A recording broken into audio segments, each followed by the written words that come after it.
세 번째 인물 가볼까요? 세 번째 인물 누구냐? 트럼프 대통령입니다. 트럼프 대통령 왜 오늘의 또 이 피플로 선정이 된 건지 같이 기사 보시죠. 몸 낮춘 젤렌스키, 미국과 관계 회복, 미, 새 지도자 필요, 싸늘입니다. 네.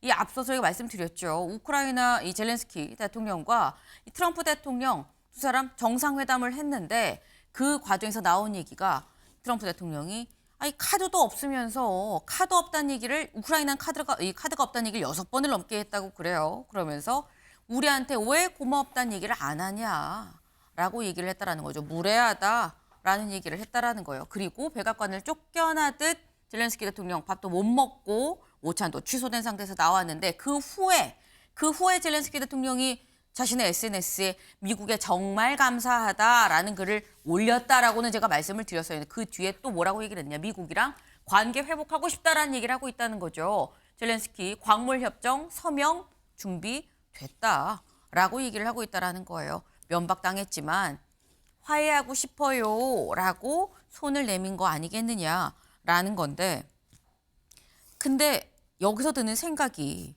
미국은 어쨌거나 계속 새 지도자가 필요하다라고 얘기를 하고 있는데 서영주 대변인님. 네. 미국이 우크라이나의 대통령을 한 나라의 정상을 교체를 할 수가 있는 건가? 라는 생각이 드는 제가 너무 순진한 걸까요? 순수한 건 아닐까 싶습니다. 순진보다는 순수하신 것 같은데 미국은 역대 그런 본인들보다 약소국에 대한 지도 체제에 많이 관여를 했었고 세계사적으로 미국이 많은 그런 관여를 통해서 지도 체제를 바꾸고 본인들의 이득을 취했던 것들은 우리가 많이 목도했습니다. 그러니까 이제 젤렌스키와 미국 트럼프 대통령의 이 과정을 생중계로 보면서 세계의 많은 사람들이 놀랐을 거예요. 아무리 미국이 이 힘이 강하고 패권 국가를 지향한다 하더라도 최소한 전쟁 중이고 지금 러시아와 우크라이나 전쟁을 화해시키겠다는 미국이 젤렌스키를 그러게 벤스 부통령을 뭐 마치 짜여진 각본처럼 부통령이 우크라이나의 정상을 도발하고 그 도발을 통해서 트럼프가 거의 내쫓듯이 젤렌스키를 보내버리잖아요. 그런 걸 보면서 트럼프가 이게 굉장히 좀 패권에 대한 어떤 미국의 외교 정책으로 전환하는 게 아닌가. 라는 생각이라서 저는 젤렌스키가 돌아가서 광물 협상권 다 할 테니까 우리 잘 지내봅시다 했는데 이제 시간은 끝났다. 이거는 내가 봐서는 우크라이나는 새로운 나와의 협상 파트너가 필요할 때다라고 선언한 것은 결국 러시아와 미국이 손을 잡겠다는 의도가 있는 것 같아요. 그러니까 우크라이나에 대해서 광물은 획득하되 미국과 러시아의 외교적인 관계는 확대해서 결국에는 어차피 계산기를 두들겨 보니 그게 훨씬 더 트럼프 입장에서는 도움이 된다. 라는 판단을 하는 것인데 이제 시작이라는 점에서 참 우울합니다.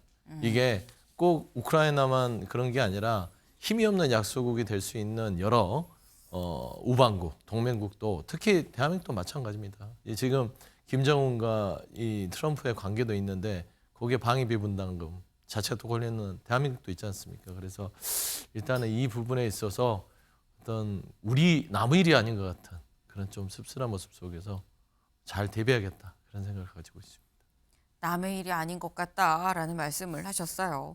사실 미국이 그동안 뭐 직접적으로 뭐 자체 다른 나라 국가의 뭐 대선을 뭐 대신 뭐 치르고 이런 시스템을 통해서 다른 정상 올리고 이런 부분이 아니라 압력을 가하는 그런 일은 사실 수차 있긴 있어 왔었죠. 근데 이번에도 그걸 생각하는 것이냐라는 겁니다. 근데 이런 얘기를 한다는 거 새로운 지도자가 필요하다라고 해서 굉장히 싸늘한 이 모습을 보인다는 거. 그럼 우크라이나가 광물 협상 다 준비됐다고 해도 협정 다 준비됐다고 해도 이거는 일단 물 건너 간 거 아니야라는 생각이 드는데 근데 오늘 새벽에 트럼프 대통령이 이렇게 얘기를 했어요. 아니 그럼 광물 협정 끝입니까? 라는 기자의 질문에 아니다. 난 그렇게 생각하지 않는다. 라고 얘기를 했어요. 그래서 기자가 또 물어보죠. 그럼 우크라이나에 대한 군사 지원은 중단하는 겁니까? 아니 지금이로선 논의조차 하지 않았다. 무슨 일이 일어나는지 지켜보자는 뜻이다라고 얘기를 했다라는 거죠. 그러면서 젤렌스키는 미국에 더 고마워해야 된다. 미국은 좋을 때나 나쁠 때나 항상 그들과 함께했기 때문이다라고 얘기를 했다라는 건데 더 고마워해야 된다. 더 고마워하면 광물협정 다시 진행 가능하다라는 얘기인 건지, 근데 그 광물협정을 다시 진행을 해도 젤렌스키랑은 안 할 거다라는 얘기인 건지, 이게 사실 좀 애매하긴 합니다, 김종국 최고위원님. 저게 트럼프 방식이에요. 트럼프 본인의 협상의 기술이라는 책에서도 얘기했잖아요. 일단 협박을 확 하고 상대방이 이게 뭐야? 말도 안 되는 주장하고 있네. 그러면 그다음에 단계를 낮춰서 빼낸다. 이게 뭐 트럼프 방식이잖아요. 국제관계에서 똑같이 얘기하고 있는 거죠. 참 이제 걱정이 되는 건 러시아는 침략군이에요. 남의 나라 침략한 그 침략군이에요.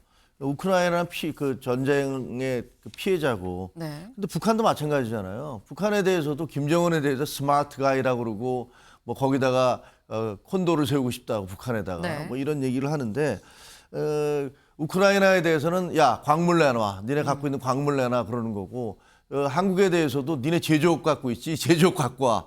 이런 얘기를 하는 거고 뭐 캐나다에 대해서도 그렇고 유럽에 대해서도 그렇고 뭐 미국을 위대하게 만들기 위해서 다른 나라들은 우리한테 전부 다 가져와. 니들 갖고 있는 거. 이런 식의 주장이기 때문에 사실 국제사회가 잘 받아들이기는 쉽지가 않아요. 하지만 그것이 현실인 것도 부인할 수가 없어요. 그러니까 지금 대처를 참 잘해야 됩니다.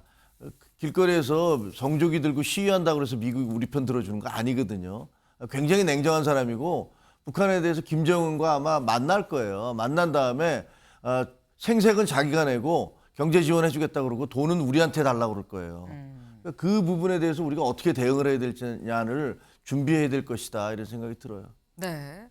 사실 이런 이 트럼프 대통령의 이런 이른바 트럼프식 어떤 협상 방식을 우리가 몰랐던 거 아니지 않느냐. 문제는 이 방식을 우리나라의 이 남북 북핵 문제를 해결하는 데 있어서 우리나라에도 사실 불똥이 튈 수 있기 때문에 그때 어떻게 대응을 할지가 중요하다.